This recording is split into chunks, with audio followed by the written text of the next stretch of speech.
Hey everyone, I've been asked quite a bit what are some tips to navigate the Zoom and video conferencing world. So I called up my buddy Seth Godin. I didn't really, but he actually shared 8 tips on his blog that I wanted to share with you guys to make the most of your video call. So without further ado, let's jump in. Tip number 1, make sure you're sitting close to the screen so that your face makes up most of the video.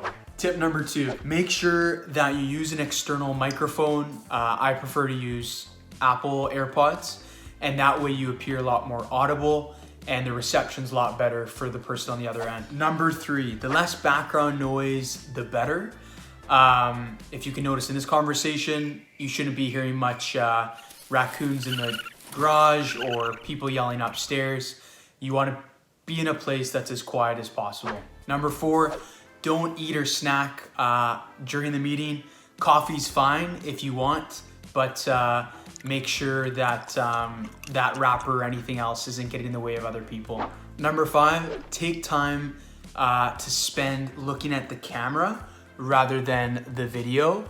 You want to make sure that you're appearing genuine and honest, and that's most effectively done when you're looking at the camera. On your laptop, the device will look like this, and you'll be wanting to look at this camera here instead of the screen there. Same thing for your iPhone.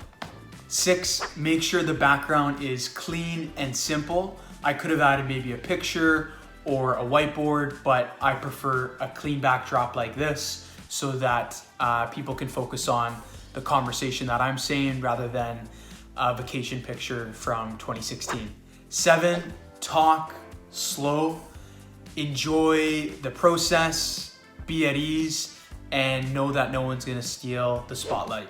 8, don't sit in front of a window with your laptop or your phone. Make sure you're in a place with good lighting and that you're taking the time to be responsible with what's in the room. Last tip that wasn't on Seth's thing that I'd still like to add, if you have a charger, make sure that's close by so that if the call goes too long or the conversation's going pretty well, it didn't have to be cut short because you ran out of battery. Those are the tips. Hope they were helpful and that you're able to navigate quarantine a bit better with your work or interviews or whatever you're working on. If you have any other advice, feel free to drop a comment below. I would love to hear your thoughts. Also, if you want to subscribe, it'd be amazing if you could click that red button down below. I'm new to the YouTube world, but I hear that blesses the algorithm. So if you want to share this video with a friend or you know your parents are new to the Zoom world, send this off to them and hopefully it can be of help. See ya.